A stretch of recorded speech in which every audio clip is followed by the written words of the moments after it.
My name is Mark Chambers, and for the better part of 15 years, I've worn the uniform of a U.S.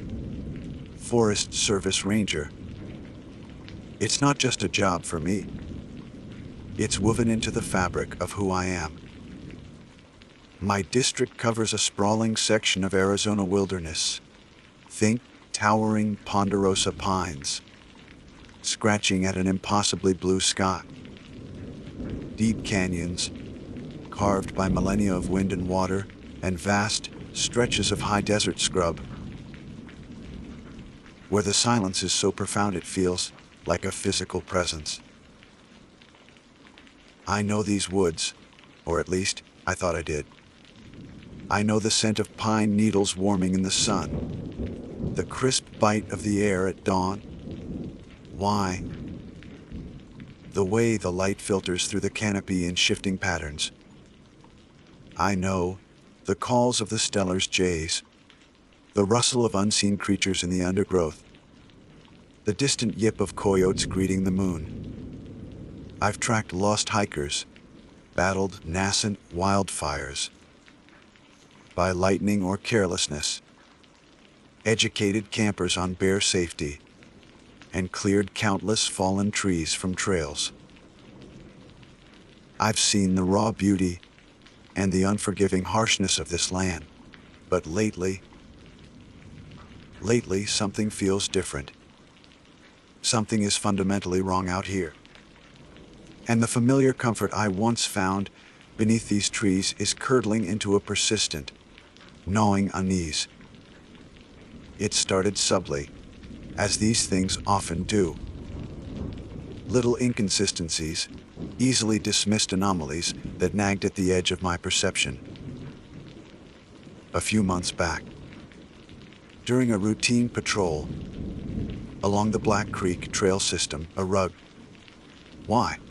less traveled area known for its steep inclines and dense thickets, I noticed the silence. Not the usual quiet of the deep woods, punctuated by birdsong or the buzz of insects, but a heavy, oppressive stillness. It felt like the entire forest was holding its breath. The birds were gone.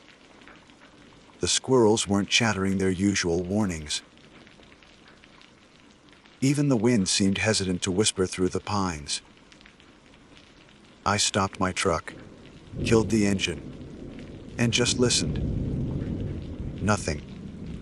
It was unnerving, like walking into a room where an argument just finished, the tension still hanging thick and palpable in the air. Discovered why. I chalked it up to strange weather patterns, maybe a predator nearby that had spooked everything into hiding. Though I saw no tracks, no sign of mountain lion or bear. I drove on, shaking off the feeling, but it lingered, a dissonant note in the familiar symphony of the forest. A week or so later, I was checking on a remote campsite near Sycamore Pass. It's a beautiful spot, nestled in a grove of ancient oaks. But it requires a decent hike in, so it doesn't see much traffic. As I approached, I noticed things were off. A tent was pitched, a high-end, four-season model, but the fly was ripped down one side, flapping uselessly in the breeze. A camp chair lay overturned near a cold fire pit. Cooking gear, a pot, utensils, a half-eaten package of dehydrated chili was scattered around as if dropped mid-action. But there was no one there. No backpacks. No sleeping bags inside the tent, no note. Nothing. I called out, circled the area, checked for tracks. I found faint boot prints leading into the campsite, but none leading out, which was impossible unless they'd flown away. The ground was firm, but not so hard that multiple people leaving wouldn't leave some trace. It looked like the campers had simply vanished into thin air. Standard procedure kicked in. I radioed it in, treating it as a potential missing persons case. Search and rescue calmed the area for days. They brought in dogs, helicopters, experienced trackers. They found nothing. No bodies, no discarded gear further out. No sign of struggle, no indication of animal attack. The official conclusion was that the campers must have hiked out via a different, unrecorded route. Perhaps getting disoriented and leaving their gear behind in a panic. Though why they would abandon expensive equipment and food made little sense. Maybe they got picked up on a forest road miles away. Plausible deniability. But the scene itself, it felt wrong. The ripped tent, the scattered food, it spoke of sudden panic at departure, not a planned hike out. And the lack of outbound tracks still bothered me deeply. It felt like the woods themselves had swallowed them whole. Since then, the oddities have become more frequent, more blatant. Hikers started reporting strange noises at night, not animals, they insisted, but something that sounded like distorted whispers or a low, guttural clicking, always seeming to come from just beyond the range of their flashlights. One experienced backpacker, a guy I knew to be level-headed, came into the station pale and shaken. He swore he'd woken up in the middle of the night to find the zipper on his tent. Slowly, soon discovered why. Deliberately being pulled down from the outside. He'd yelled, scrambled for his flashlight. And whatever it was had retreated into the darkness with a sound like brittle leaves crunching underfoot. Even though the ground around his tent was bare rock. Discovered why. He packed up and hiked out in the pre-dawn gloom, refusing to spend another minute out there. Then there were the markings. Deep in areas far from any designated trail. I started finding trees scored with symbols I didn't recognize. They weren't Native American petroglyphs, nor the usual carvings left by bored teenagers. These were complex geometric patterns, sometimes incorporating spirals and sharp angles, gouged deep into the bark, often high up on the trunks, far beyond easy reach. They looked almost calculated, purposeful. And sometimes, near these marked trees, I'd find small, meticulously constructed cairns of stones, stacked in ways that seemed to defy gravity, or delicate lattices, woven from twigs and animal hair. Intricate and unsettling. Who was doing this? And why hide it so deep in the wilderness? It felt territorial, like a warning I couldn't decipher.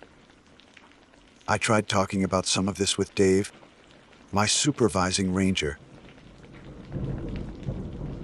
Dave's been working these forests since before I was born. A grizzled veteran with skin like tanned leather and eyes that have seen it all.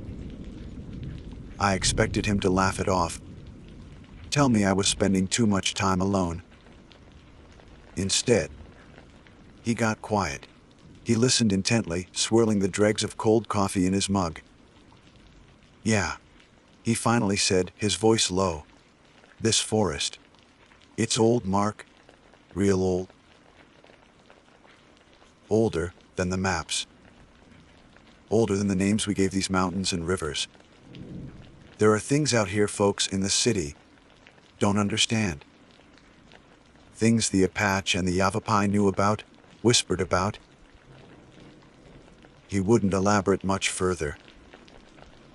Just told me to keep my wits about me, trust my gut, and avoid certain areas after dark, especially the canyons up north near the reservation border. Some places, he'd muttered, looking out the window towards the looming peaks. Our best left undisturbed. His cryptic warning, far from reassuring, only amplified my growing sense of dread. The feeling of being watched has become almost constant now, especially when I'm alone on patrol. It's a prickling sensation on the back of my neck.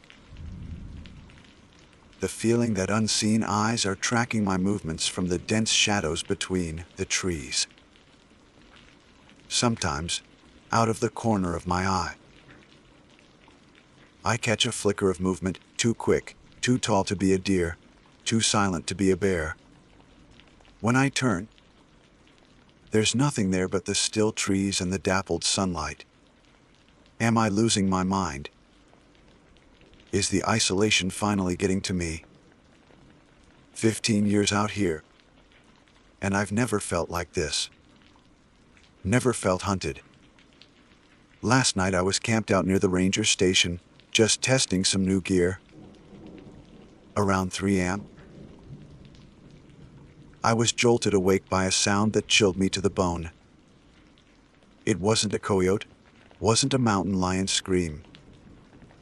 It was high-pitched, almost like a shriek, but distorted, layered with a wet, clicking undertone. It echoed through the pines, seeming to come from everywhere and nowhere at once, before cutting off abruptly, plunging the world back into silence. A silence that felt heavier, more menacing than ever before. My heart was pounding against my ribs like a trapped bird. I sat there in my sleeping bag, gripping my flashlight like a weapon, straining my ears. Every nerve ending screaming. Nothing followed. Just the wind picking up, rustling the canvas of my tent, sounding unnervingly like whispers just outside. Sleep didn't come easy after that. This morning, the sky is a brilliant, cloudless blue, the air smells clean and sharp, and the forest looks just as beautiful, just as deceptively peaceful as ever. But I know better. Something is deeply, fundamentally wrong in these woods. It's subtle, insidious, hiding just beneath the surface of the everyday. And I have this horrible feeling that whatever it is, it's getting bolder. I have a long patrol scheduled today, heading deep into the northern canyons, the very area Dave warned me about. Part of me wants to call in sick, stay within the safe confines of the station. But another part, the ranger part, knows I can't. I have to go out there. I have to understand what's happening in my forest, even if I'm terrified of what I might find. The keys to the truck feel heavy in my hand, like weights pulling me towards something I might not come back from. The woods are waiting. The drive north felt different today. Usually, the familiar rumble of the truck over the washboard forest roads is a comforting rhythm, the backdrop to my day. But this morning, every bump and jostle seemed to amplify the nervous energy thrumming just beneath my skin. The ponderosa pines gradually gave way to scrub oak and juniper as the elevation dropped slightly, the terrain becoming rockier, more broken. This was a patch in Yavapai land, historically speaking, though now managed by the Forest Service. Dave's words echoed in my head. Some places are best left undisturbed. The northern canyons weren't frequently visited. The trails were poorly maintained, water sources scarce, and the landscape unforgiving. Perfect place for something to hide. Perfect place to get lost. As I parked the truck, the dilapidated trailhead marker for Canyon Diablo A name that suddenly felt far too appropriate. The silence pressed in again. It wasn't just quiet, it was a vacuum of sound. No birdsong, no insect hum, not even the whisper of wind through the sparse pig-on pines. It felt unnatural, sterile. I slung my pack onto my shoulders, checked the load in my service-issued sidearm. A precaution I rarely felt necessary until recently, and took a long drink from my canteen. The air was still cool, but the sun already beat down with an intensity that promised a scorching afternoon. The trail descended sharply, winding down through layers of exposed rock, red and ochre strata telling stories millions of years old. The path was overgrown, littered with loose scree that shifted under my boots. It was clear few people came this way. An hour into the hike, the canyon walls began to narrow, rising steep lie on either side, casting long, cool shadows that contrasted sharply with the sun-baked rock above. The feeling of being watched intensified tenfold here. It wasn't just a prickle on my neck anymore. It was a heavy, suffocating pressure. As if the canyon itself had eyes. I kept scanning the rim rock above. The dense thickets of manzanita clinging to impossible slopes.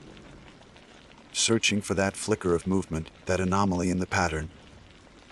Nothing. Just rock, sparse vegetation, and the unnerving silence. That's when I found the first one. Tucked into a shallow alcove. Almost hidden by a curtain of desiccated desert broom. Was another one of those strange symbols. This one was different from the ones I'd seen carved into trees. It was painted onto the smooth, sandstone wall, using what looked disturbingly like dried blood, a dark, rusty pigment. The design was intricate, a complex knot of intersecting lines and sharp angles, vaguely resembling a distorted star or perhaps an eye. Below it, arranged in a precise semicircle, were small animal bones, vertebrae, ribs, femurs, likely from rabbits or squirrels, bleached white by the sun. It wasn't a random arrangement. It felt deliberate, ritualistic. A cold dread washed over me. This wasn't teenage vandalism. This was something else. Something older, darker. I took a photo with my service phone, noting the GPS coordinates. My hand trembling slightly. I pushed onward, deeper into the canyon, the sense of unease solidifying into genuine fear. The silence persisted, broken only by the crunch of my own boots and the sound of my breathing, which seemed unnaturally loud in the stillness. Periodically, I'd stop and listen, straining to catch any sound, any hint of normalcy. Nothing. It was as if the very life force of the canyon had been snuffed out. Even the hardy desert lizards, usually darting across sun-warmed rocks, were absent. Around midday, I reached the canyon floor, where a thin, sluggish creek trickled over smooth stones. This was supposed to be my turnaround point. I knelt by the water, intending to refill my canteen after filtering, but stopped. The water bit looked wrong. It had an oily sheen on the surface, catching the light in rainbow swirls. And there was a faint, unpleasant odor, metallic and vaguely chemical. I looked upstream. No obvious source of contamination, no sign of human activity. But downstream, I saw them. Dozens of small fish, native chub mostly. Why? Floating belly up along the edges of the shallow pools. their bodies pale against the dark stones. Something had poisoned this creek, wiping out the aquatic life. But what? And why? As I stood contemplating the dead fish and the tainted water, I heard it. A faint click-clack sound, like stones being tapped together, or perhaps large insects chittering. It came from further down the canyon, echoing strangely off the rock walls. It was rhythmic, almost hypnotic. It was similar, chillingly so, to the distorted clicking sound the backpacker had described hearing outside his tent. My heart leaped into my throat. I drew my sidearm, the weight suddenly reassuring.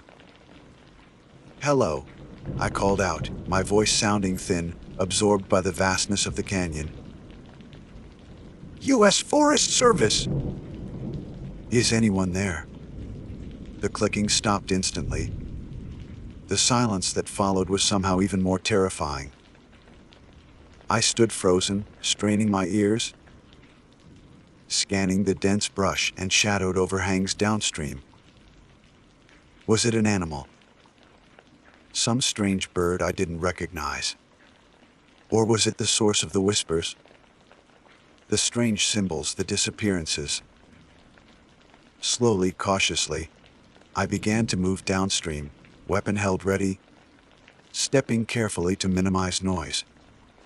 The creek bed curved around a large outcrop of sandstone. As I rounded the bend, the clicking started again, closer now, louder. Click, click, click, clack. It seemed to be coming from a dense thicket of willows and reeds growing near the water's edge, about 50 yards ahead. I took cover behind a cluster of boulders, peering towards the thicket. I couldn't see anything moving, but the clicking persisted, steady and unnerving. Then, I saw it. A flicker of movement within the reeds. Something tall and unnaturally thin shifted, momentarily silhouetted against a patch of sunlit rock beyond. It was too tall to be human, too slender to be a bear. Its movements were jerky, unnatural, like a poorly manipulated marionette. The clicking sound seemed to emanate directly from it. My blood ran cold.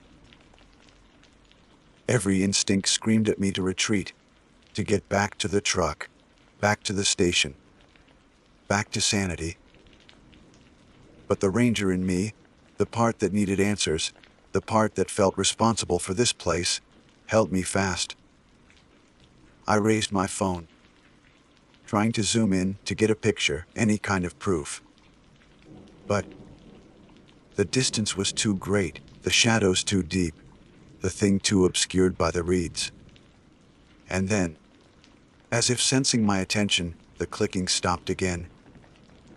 The movement ceased. A moment of absolute stillness hung in the air. Suddenly, from the depths of the thicket, a voice spoke. Or rather, something imitated a voice. It was a grotesque mimicry, high-pitched and distorted, like a recording played at the wrong speed, layered with that same wet, clicking undertone I'd heard the night before. Lost. It rasped, the single word echoing horribly in the canyon. Lost it, Ranger. It wasn't a question. It felt like a statement, like a pronouncement.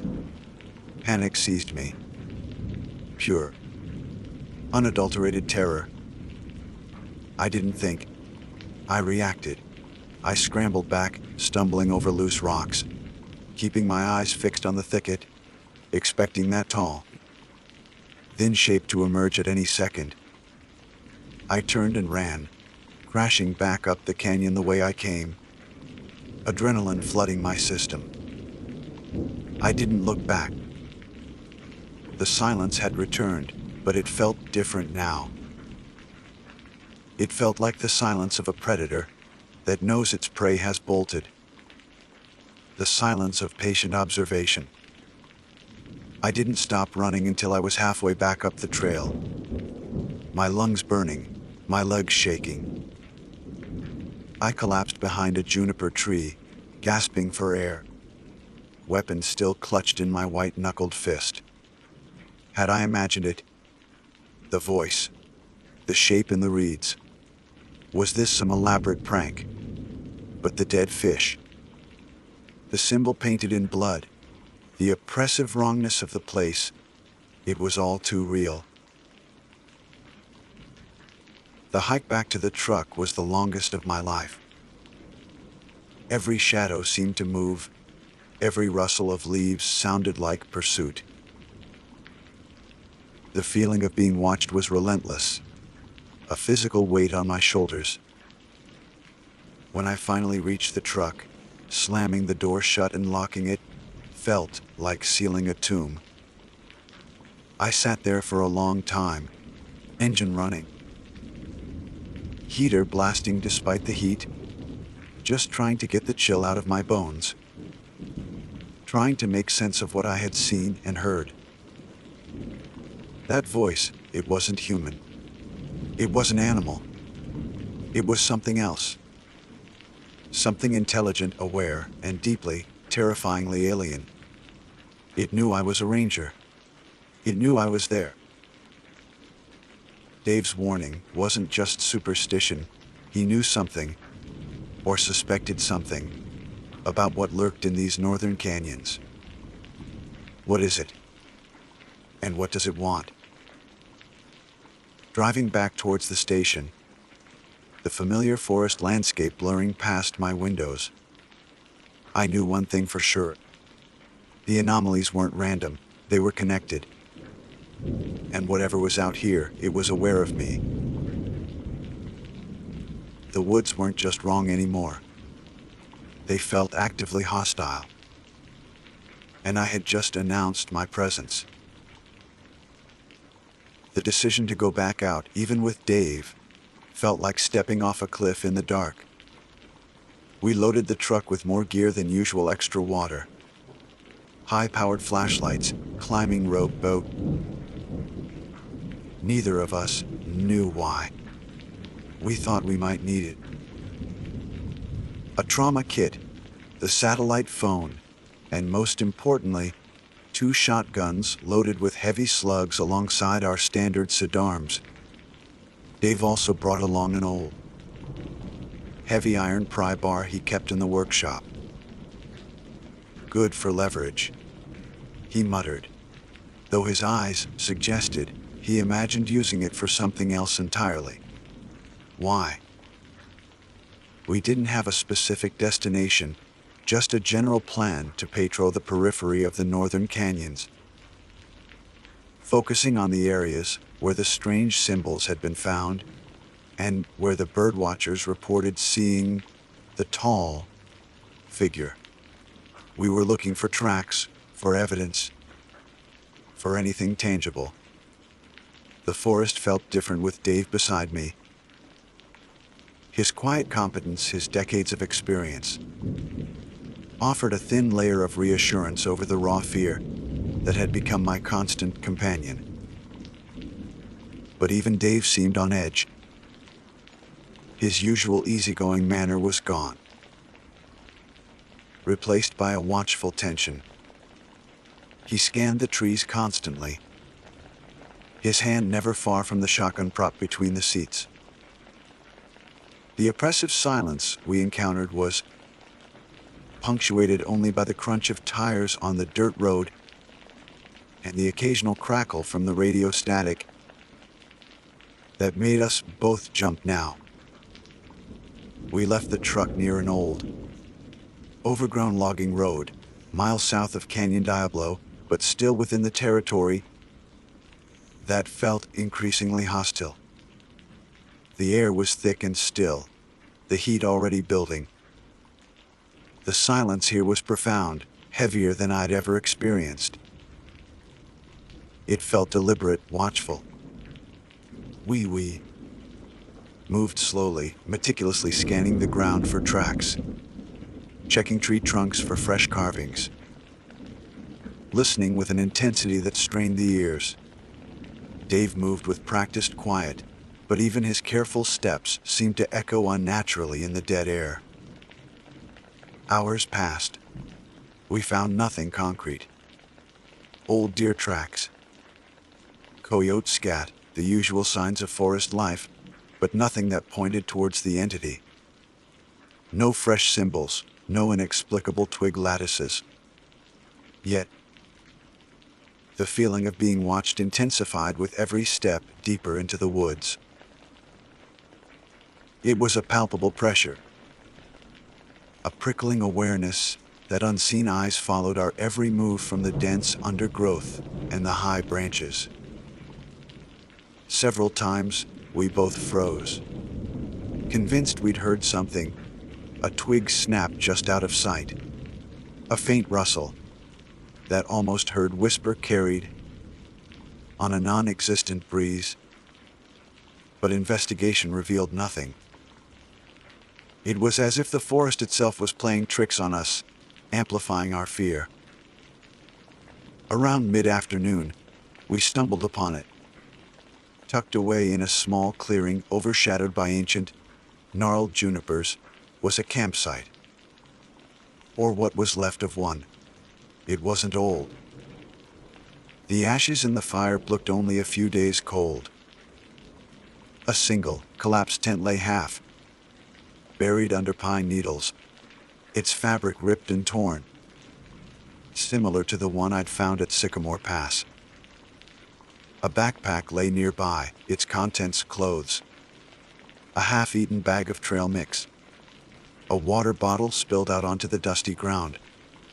There was no sign of the camper.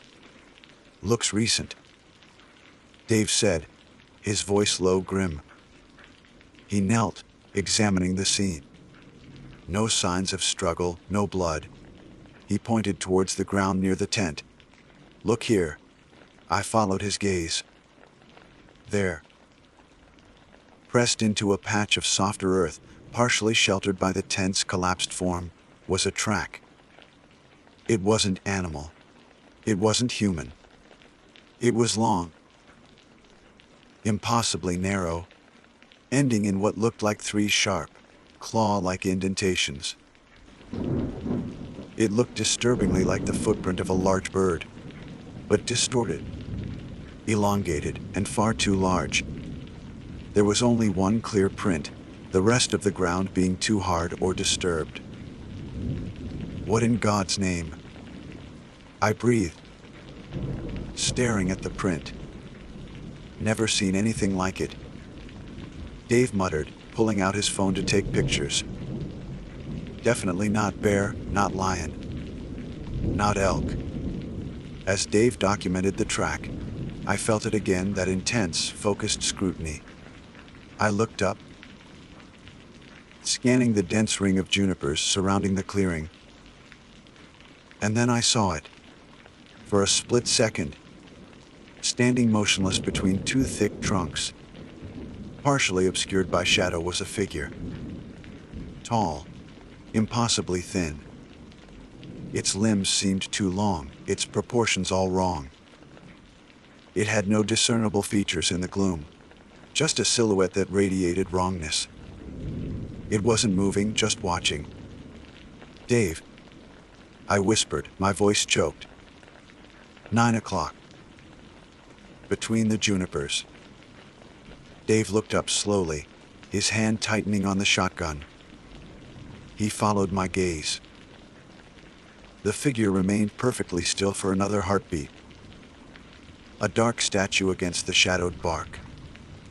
Then, with a movement that was both fluid and jarringly unnatural, it retracted back into the deeper shadows, vanishing as if it had never been there. There was no sound, no rustling leaves, nothing. It was simply gone. "Did you see it?" I asked, my heart pounding. "Yeah," Dave breathed, his face pale. "Yeah, I saw it." He chambered around into the shotgun, the clack-clack sound echoing loudly in the clearing. Let's move. Now. Back the way we came. We didn't run, but our retreat was purposeful, urgent. We moved back to back, scanning the trees, weapons ready. The feeling of being watched was now accompanied by a sense of active pursuit. We didn't see the figure again, but we heard it. Faintly at first. Then closer, the rhythmic click, clack sound, seeming to pace us from just beyond the range of sight. Sometimes to our left. Sometimes to our right. Sometimes disturbingly close behind. Then came the whispers. Not the distorted mimicry I heard in the canyon, but something more insidious. They sounded like familiar voices, echoing from the trees around us. I heard what sounded like my sister calling my name, her voice laced with panic. Dave flinched, muttering something about hearing his late wife. The whispers swirled around us, playing on memory and fear, trying to separate us, to lure us off the path. "Don't listen, Mark," Dave gritted out, his eyes darting nervously. "It's trying to trick us. Stay focused. Keep moving." The sun was beginning to dip towards the horizon, painting the sky in hues of orange and purple, casting long, menacing shadows through the trees. The clicking grew louder, closer. The whispers became more insistent, weaving a tapestry of fear and disorientation around us. We were still miles from the truck. Suddenly, the clicking stopped. The whispers died away. The silence slammed back in, heavy and absolute. We froze, back to back, straining our ears in the twilight gloom. "What now?" I whispered. Before Dave could answer, a sound ripped through the stillness. That same high, pitched, distorted shriek I'd heard near the station, but louder, closer, filled with a chilling alien rage. It seemed to come from directly ahead of us, blocking our path back towards the logging road. Instinct took over. We didn't head towards the shriek. We veered sharply right, plunging deeper into the unfamiliar woods, away from the known route, hoping to circle around whatever was blocking our path. We crashed through underbrush, branches whipping at our faces, the fading light making navigation treacherous. The shrieking didn't follow, but the clicking started again, faster now, more frantic, seeming to come from multiple directions at once, as if hurting us. We burst into another small clearing, this one dominated by a single, massive ponderosa pine, its bark scarred with dozens of those disturbing, geometric symbols, glowing faintly in the twilight, as if freshly carved. At the base of the tree was a large, haphazard pile of stones, not a carefully constructed cairn, but a jumble, as if marking something. And scattered around the base, glinting in the last light, were personal effects. A tarnished silver locket, a child's worn teddy bear, a pair of cracked eyeglasses, a single hiking boot identical to the ones worn by the missing campers from Sycamore Pass. It was a dumping ground, a trophy pile. The clicking surrounded the clearing now, a constant, chittering wall of sound. The air grew cold, unnaturally so. From the shadows beneath the trees ringing the clearing, multiple figures began to emerge. Tall, thin, jerky movements, their forms indistinct in the deepening gloom, but unmistakably the same entities I had glimpsed before. There wasn't just one. There were maybe 5 or 6. Maybe more, their slender shapes detaching themselves from the tree trunks like shed bark. Mark. Dave's voice was barely a whisper, filled with a terror I had never heard from him before. They didn't rush us. They simply moved into the clearing, slowly, deliberately. Their clicking sounds overlapping into a disorienting cacophony. Their heads, vaguely defined ovals atop long necks, seemed to turn towards us, though I could discern no eyes, no faces in the shadows. They were closing the circle. Dave raised his shotgun. I raised mine. The clicking intensified, the air vibrating with the sound. One of the figures, slightly taller than the rest, took a step forward. It raised a long, thin arm, and from it came that horrifyingly distorted voice, mimicking words it didn't understand, yet somehow weaponizing them. Lost. It rasped, the sound scraping against my nerves. Rangered homie. It tilted its head, a grotesque parody of curiosity. Stay. There was no escape. The truck was miles away. The satellite phone felt useless. We were surrounded, deep in their territory, at the heart of whatever dark ritual or purpose drove them. Dave fired first. The shotgun blast roared through the clearing, momentarily silencing the clicking. One of the figures recoiled, but didn't fall. I fired mine, aiming center mass at the closest one. It stumbled back, a dark, viscous substance splattering onto the pine needles, but it didn't stop. They surged forward then. Not fast, but with an unnerving, inevitable gait. The clicking reached a fever pitch. The last thing I clearly remember is Dave yelling my name. The flash of his shotgun firing again, and the overwhelming sensation of cold, brittle limbs closing in, the stench of ozone and decay filling the air, and that clicking sound drilling directly into my skull. I don't know how I got out. I woke up hours later, maybe days, miles away, near a highway turnout. I was scratched, bruised, dehydrated, my clothes torn, but somehow alive. My shotgun was gone. Dave was gone. The truck was still parked back on that logging road. Keys in the ignition, untouched. They listed Dave as missing, presumed victim of disorientation or animal attack. They found the campsite, the track, but dismissed it as unidentifiable. They found the pile of belongings under the marked tree, labeling it bizarre vandalism. My fragmented, terrified was put down to trauma, stress, maybe even hallucination from dehydration. I was given leave, urged to seek counseling. But I know what happened. I know Dave isn't just missing. I know what those things are, even if I don't have a name for them. They are ancient, territorial, and possess an intelligence that is utterly alien. They mimic, they hunt, they collect trophies. And they are still out there, in the deep woods, under the Arizona sun, guarding their shadowed canyons and marked trees. I'm not a ranger anymore. I couldn't go back.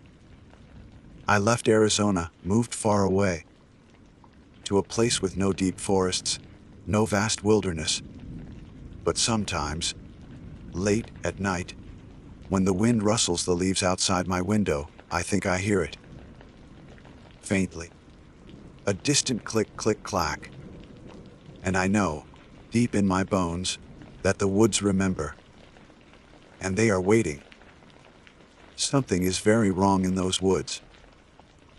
And I don't think it can be stopped.